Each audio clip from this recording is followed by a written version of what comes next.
Do you want to know if I can make beads out of some scrap paper? Because I do.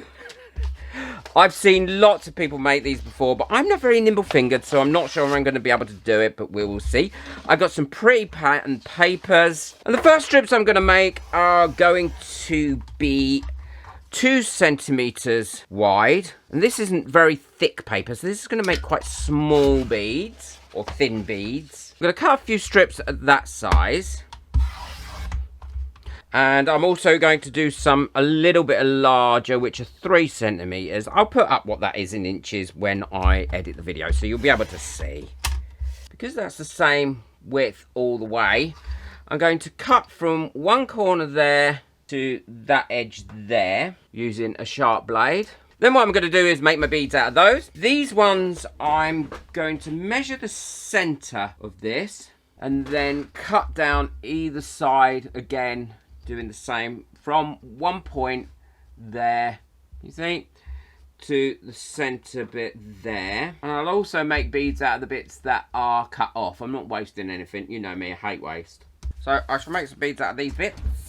Well, now I've got me pieces of papers cut, and I've done them differently. I've got one that's just normal, one that's just straight all the way down. I've got this one that goes from corner to corner, and I've got these ones that are straight all the way down till about halfway, and then they taper in. We'll see what happens to those. And I've got some smaller ones and larger ones. I'm sure you can get a tool to make this on, but I haven't got one. What I'm going to use is a piece of dowel. That's about the size of the hole that I want. I'm going to cover it in some standard sticky tape, clear sticky tape, because I think that will make life a little bit easier to get them off. Anyone that's already made these and got any hints and tips for me, then please let me know in the comments. I really would appreciate it. So now I've got that on there. It's nice and round, and that's what I'm going to roll them on. Now, I've also got some PVA glue or white glue there in a little bottle. And I'm going to put this in the middle here, like that, and roll them on here as tightly as I can, but as even as I can. Which is a lot easier said than done. I seem to be rolling on one side now. Right, so I've got to there, and now I'm going to put a little bit of glue on that.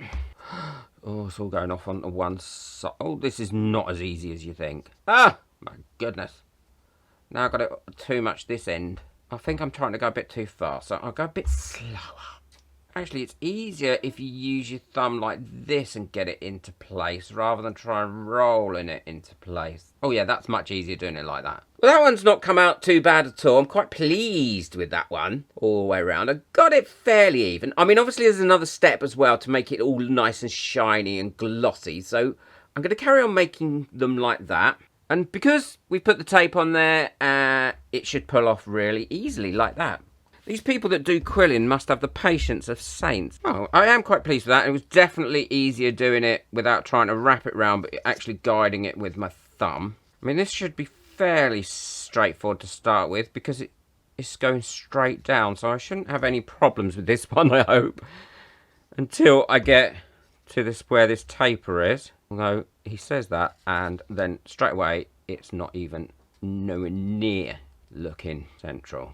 And now I'm getting near there. I'm going to start pushing that around like this with my thumb, as opposed to how I was doing it, which was rolling it. Twisting that round. I'm going to put some on there because I want to make sure for the next stage that these bits are completely glued down. I don't want any flappy bits. Can't be doing with flapping. Well, that one's actually turned out quite pretty. Look, there's even almost a full flower there, the way it's wrapped around. Yeah, I do like that one. It's quite pretty. Right, let's pull that one off and put that there with the other ones. Well, I finished making the beads, and I have to say, the more I did, the better I got at them. Because some of them, to start with, weren't brilliant, look. But the more you do it, actually, and I was going a bit fast, I think, with these ones. The slower you go, and actually, the better you get at it. So I'm really pleased with how that one's come out, and several of them. So what I want to do now is turn them into like a glass effect. I've got some clear embossing powder here. I'm going to put in onto this little plastic lid. What's the betting I knock that all over everywhere? I'm going to take another piece of wooden dowel, pop my bead on there, like that. I don't want it tight on there. And then rolling it in my embossing sticky stuff. And then rolling that into the embossing powder. Now, I think this is going to take probably 3 or 4 embossings, depending on how good a quality I've rolled these. Before I emboss that, I'm going to let my heat gun heat right up. I'm putting my embossing on there. Yeah, it's starting to melt, and just giving that a twist as I go round. And once it's all melted, it'll be quite warm, which is great. And then I can roll it in this again while it's still warm, save my embossing glue, and tap it. Yeah, and that's stuck on there really well. Let's move that back down towards that end so it don't burn my fingers. Melt that. Keep twisting it while it's melting. Put it back in here again. Make sure it's got a good coat. This saves a lot of the glue rather than waiting for it to cool down. And then do it one more time and we can have a look. And once you think you've got enough on it, then keep twisting it like this until you're happy with it and it's nice and cool. I think that's got enough coats on it. It's going to twist that around till it's cool, because if not, what I'll do is I'll end up touching it and putting a fingerprint on it. If you do that, it's not really a major problem, because what you can do is just heat it up again and then get rid of that fingerprint. And that's all cooled down now, and as you can see, that has got lovely gloss shine on it and looks really glass-like, and it should just slide off there. I'll just put that to one side while I finish off the rest, and then I'll show you how I'm going to finish off the ends of these beads. I've finished all my beads now, and some of them I finished off completely by putting some end bits on, and that was really easy. Now, I have to say, I got much better as I went along with these beads, and I'm really liking the way that the embossing powder finishes off these beads. It makes them look really professional and almost like glass. I have a lot of this stuff, this sort of bead stuff kicking around, because I make an awful lot of jewellery in my resin work, and these things are really cheap. You get a great assortment of these little end pieces, and they fit on these beads really well, and you can choose which one you want. There's loads of different designs and there's loads of different shapes as well. I like the way that looks with that extra little bead on there. Then I choose my end that I'm going to use. Now, I find it really much easier if I glue these ends on first using a little bit of super glue. You can miss this step out if you wanted to, but I just find I'm a little bit more accurate, and with my little shaky hands, it helps a great deal. I glue those on, trying not to glue my fingers on as well. I tend to always do. And then I'll let that dry for about 5 minutes until it's ready for me to put the actual post through it. I'm using 3 different methods to join these beads up or finish these beads off. I'm using a loop, so you can suspend that like that on a pendant or on a bracelet. I'm using the double loop method, so there's one on each end like that. And I've also got some rivets that I've used on both ends. So I'm going to quickly show you how I do those. Now, the rivet one is really easy. I just got some rivets. I'm a frog now. I just got some of these little rivets. Now, I don't think they're meant for jewellery, but I'm going to be using them for jewellery. Pop a bit of glue on them. Try not to glue my fingers down. Only need a little bit. And then I push that into the end. Same with the other side. Hold them together for a couple of seconds. And there we go. We've got that finished bead. Put the post through. If you want to, you can put something else on here. I'm going to put a bead on. Look how much easier it is to do these without these top bits moving around. That's why I always glue them. So much easier. Take my jewellery tools. Now, I do recommend you get some good, decent jewellery tools. I will recommend some in the description below, similar to what I use. These I've had for years and I absolutely love them. I use them ever such a lot.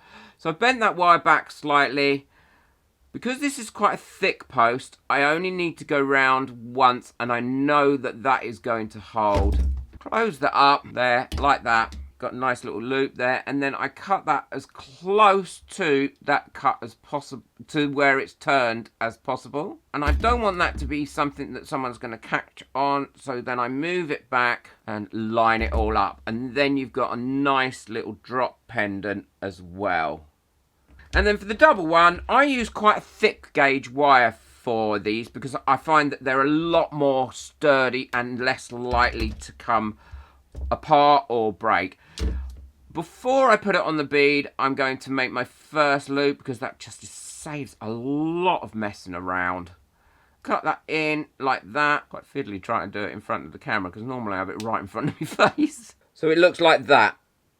That I find is a really sturdy with this nice thick gauge wire. Then I put a little seed bead on it like that. Thread it through the bead. That's how it looks that end. And then reverse the same thing. So put your seed bead on first. Get my round nose pliers down. Twist that back a little bit.